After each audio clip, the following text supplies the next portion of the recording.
The Patriots fall to the Bills. Is it time to panic? Where do the Patriots fit in the playoff picture? And the Red Sox missed out on Pete Alonso. Is there a big move coming for the Sox? All that and more coming up on Boston Globe Sports Report right now.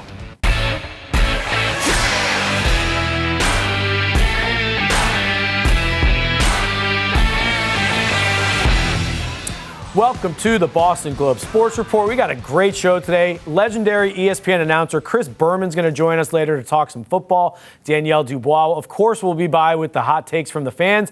And I'm joined today by Patriots writer for the Boston Globe, Chris Price. Chris, you were with me in Foxborough on Sunday. Boy, that was a tough loss to the Bills, 35-31. Patriots can't hold a 21-point lead in the first half. Their first loss, snapping their 10-game losing streak. Is it time to jump off a cliff? No, it's not time to jump off a cliff, but, you can kind of peer over depending on what happens against the Ravens next week. The Patriots struggled in a number of areas. Josh Allen is good enough to expose an awful lot of weaknesses on that defense. They get Robert Spillane and Milton Williams back in a couple weeks.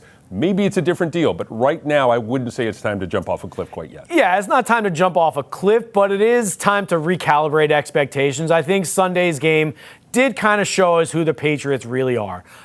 Probably not a team that is 11-2 and competing for the number one seed. I don't see them as as an elite team in the AFC. I look at them as a good team that has racked up a lot of wins and had a really nice season. But I think when push comes to shove, the Patriots probably aren't one of those elite contenders. I'm starting to look at them like last year's Minnesota Vikings, a team that went 14-3 in the regular season, but then kind of petered out at the end and lost in the wild card round.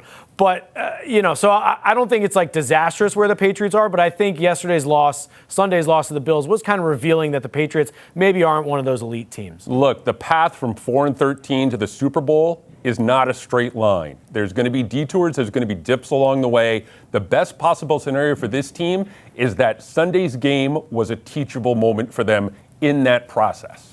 Chris, you were in the locker room yesterday after the game.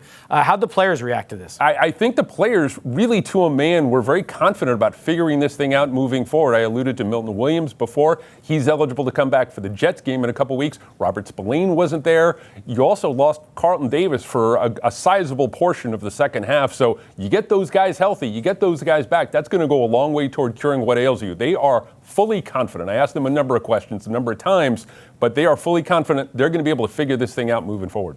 Yeah, one more game without Milton Williams. They got to face the Ravens on Sunday night without him, but then they'll get him back for the stretch run.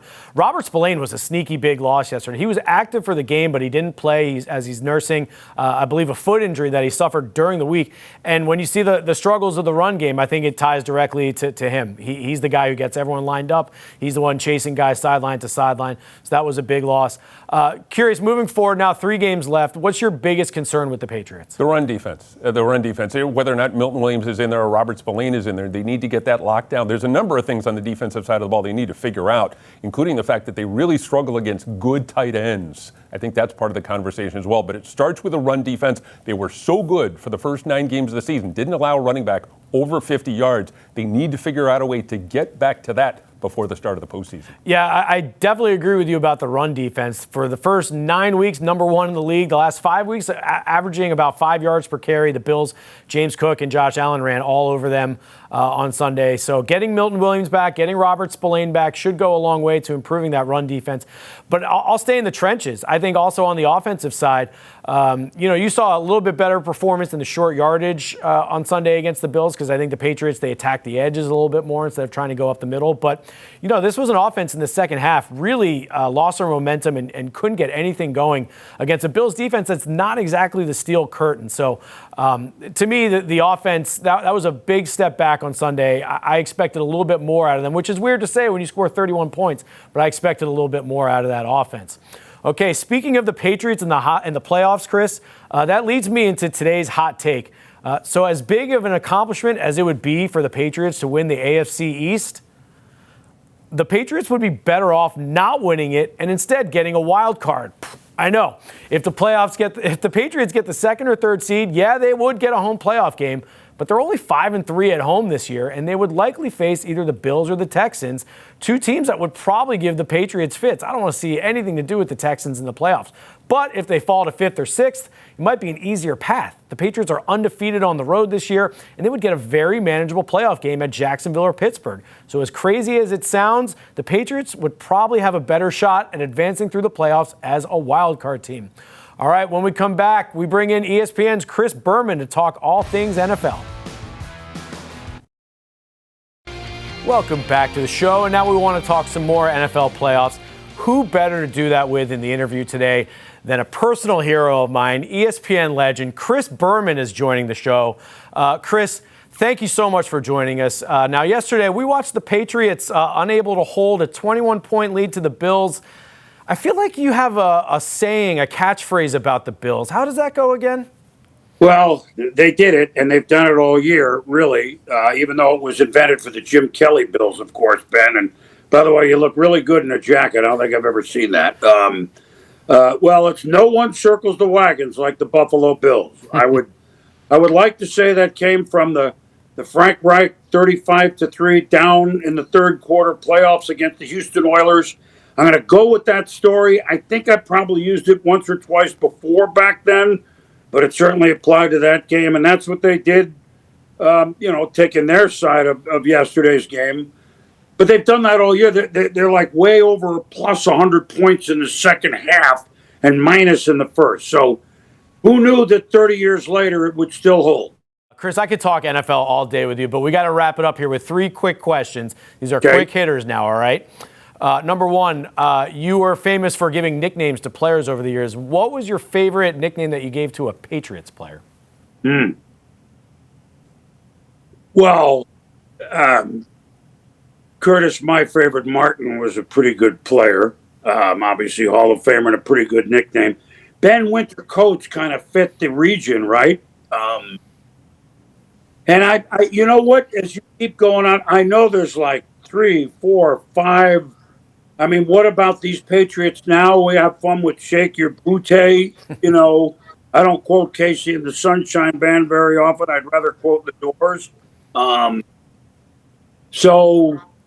And Stefan, how you digs me now. But to answer your question, my favorite Martin.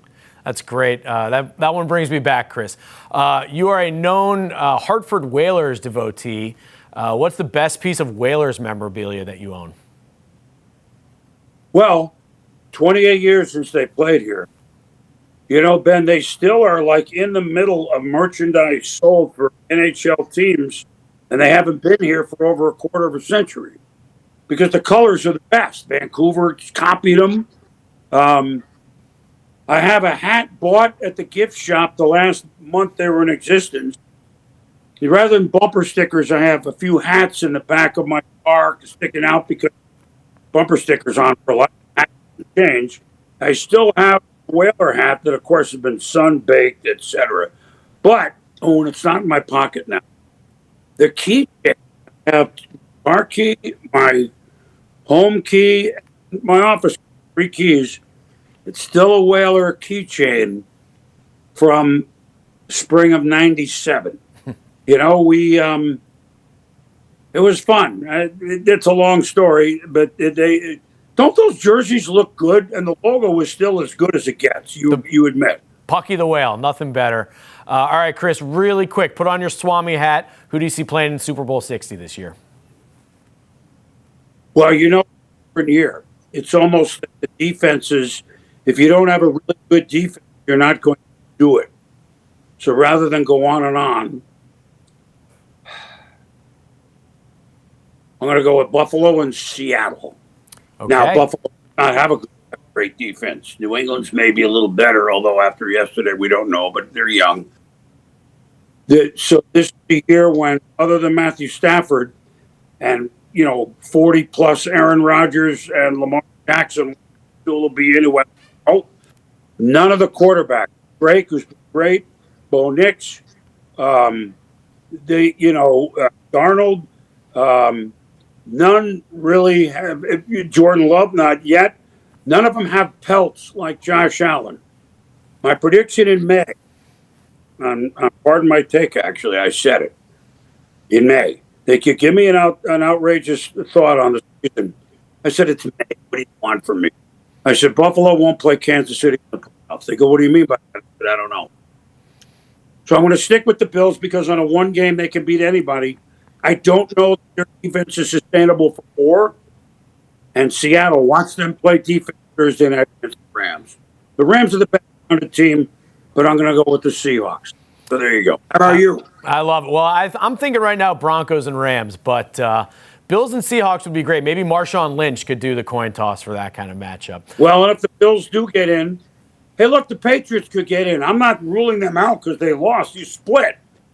But it would be Buffalo playing in San Francisco. That's close, isn't it? My pick every year. There you go. Yeah, maybe you could do the coin toss if that's the case. I think that would be appropriate. I'd probably flip it sideways. One note on the Patriots. Do you know that they had the last bye in 2001? Last one. Now, they lost yesterday off the bye, but that late bye is really going to help them.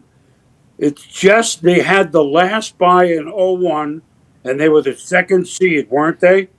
So I'm just saying, if you're a Patriot fan, if that's the way it's lining up, to quote Yogi, it could be deja vu all over again. Therefore, think about it. One other note, please. I know you're trying to wrap. Brown University is my alma mater.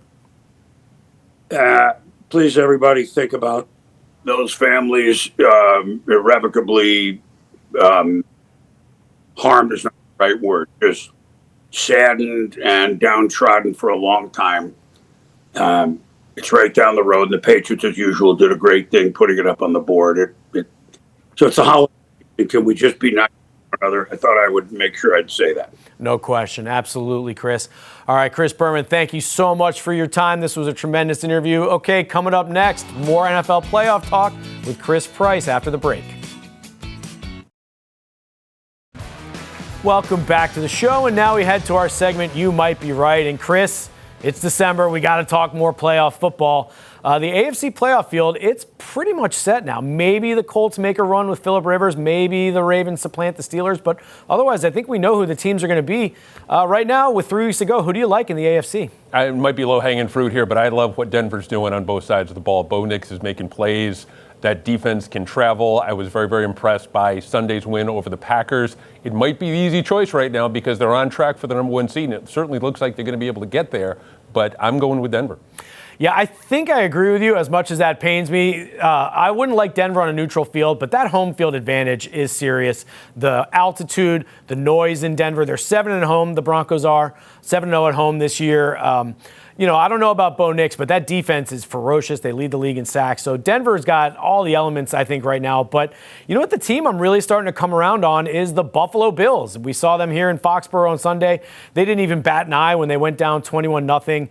Josh Allen's the best quarterback left in the AFC. The Chiefs are eliminated, so they don't have to worry about losing to the Chiefs in the playoffs. And I think the Bills are a team that can go on the road and win in Denver. So I don't love the Bills roster from 1 to 53, but I love Josh Allen at the top of it. I think he could carry his team to the Super Bowl. Their primary tormentor, Patrick Mahomes, is out of the postseason. This is a guy who's gotten the better of the Bills over the last 4 or 5 years. Now that he's out of the picture, I think this certainly, at least initially, as we sit here right now, could clear the way for a Buffalo run. Yeah, absolutely. And, I will say, though, Chris, even though there's not like a clear-cut contender in the AFC, there are some very intriguing teams. And one team I'm really keeping my eye on, the number 7 seed, Houston Texans. This, to me, it looks like a team that could make a run. That defense is no joke. With Danielle Hunter and Will Anderson on the outside, their secondary, Derek Stingley, phenomenal corner.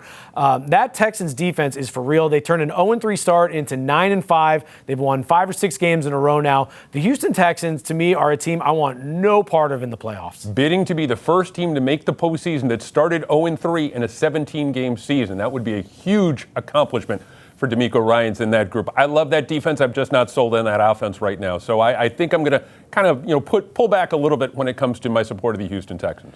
So you've said you like the Broncos as your favorite.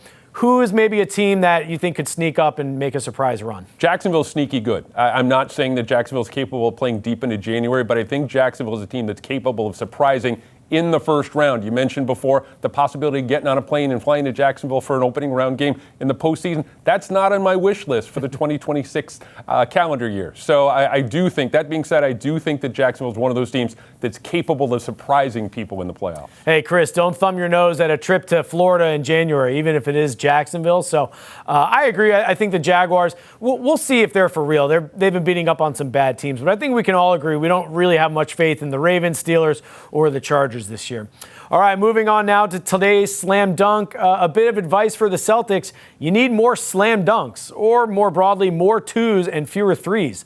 The Celtics have noticeably dialed back their three-point barrage this year. They ranked third in attempts after leading the NBA the last 2 years. The Celtics do have more balance this season, and it's probably a big reason why they start this week 15-10 and in third place in the Eastern Conference. But their old habits die hard, and the Celtics laid a ton of bricks last Thursday in Milwaukee. They made just 14 of 49 threes in a bad loss to the Bucks. Yes, I know the Celtics are playing the long game in the regular season, and some nights the shots just don't fall. But getting to the paint more often and getting to the free throw line is what will help the Celtics avoid another disaster like the one they had in New York last spring. All right, now we move down to breaking it down, and let's head over to baseball for a second, some free agency. Chris, the Red Sox, they lost out on Pete Alonso to the Orioles. They lost out on Kyle Schwarber, who re-signed with the Phillies.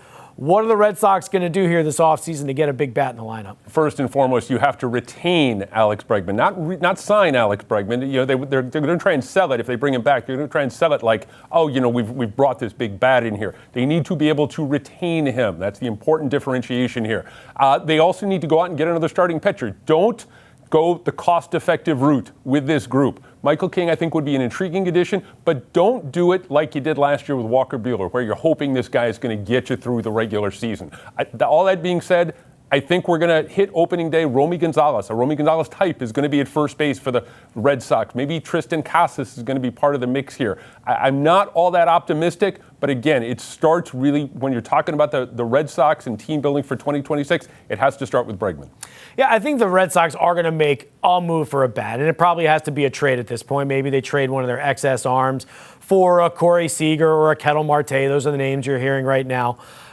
So they have to make a move, but I guess I'm not too surprised they didn't make the big move because they haven't made that move in a while. And they signaled with the Rafael Devers trade that they don't really like the big moves. They don't like the guys on the big contracts.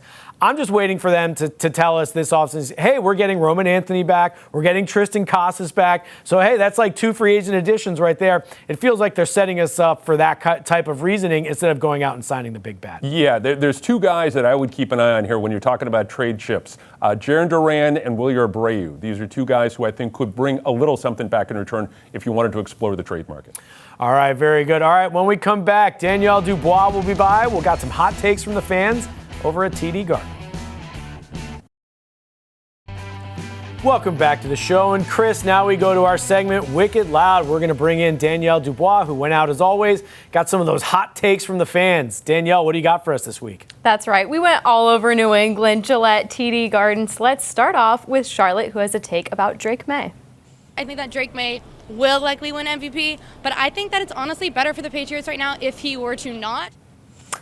Chris, do you think it's better for the Patriots if the Drake May doesn't win the MVP? When you look at the history of MVPs winning the Super Bowl, I think it would be beneficial for the Patriots because time and again, I think going all the way back to the days of Kurt Warner, whoever won the MVP did not win the Super Bowl. I don't know if that's been broken here in the last couple of years, but history tells you if you have the MVP on your team, you're not winning the Super Bowl. Yeah, that dates back to 1999. That was when Kurt Warner won the MVP in the Super Bowl. I believe Patrick Mahomes did it a couple of years ago. He won the MVP and won in the Super Bowl, so that kind of broke the streak. But historically, Chris, you're absolutely right. You don't want to win the MVP because it means you're probably not winning the Super Bowl.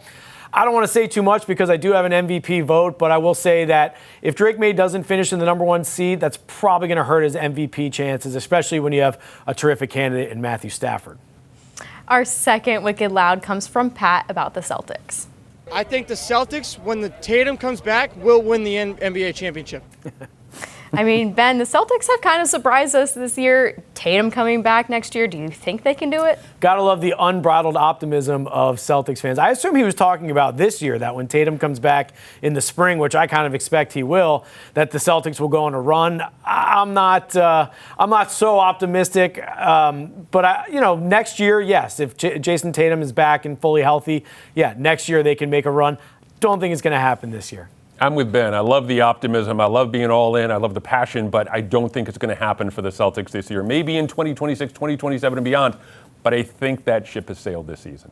That's completely fair. Moving on to Saved You a Click, we're starting off with an old friend of ours, a 44-year-old quarterback. That's right, Phillip Rivers, back in the NFL. This is a video that went viral of his high school team that he coaches reacting to him playing this past Sunday. Chris, I mean, what are your thoughts on Rivers coming back into the NFL? Who would have thought? Look, as an old guy, I can appreciate it completely. I love the idea. I love the story, but I do think this says something about the NFL's inability to develop and really draft good young quarterbacks. When you're talking about a team pulling a 44-year-old quarterback off the couch, a grandfather, for goodness sakes, there's no one else out there that you could make a call to, and I will say this too, I have to think, at least for one hot second, Tom Brady watched that and went, I wonder. Yeah, but Tom Brady did note that he's actually not allowed to come back because of his deal as an owner of the Raiders. But I guarantee you he's been thinking about it. I love it. Old Man Rivers is the best story in the NFL this year. And I think it makes a lot of sense. They didn't have to teach him the offense. It's the same scheme he ran in San Diego. He already knows the coach.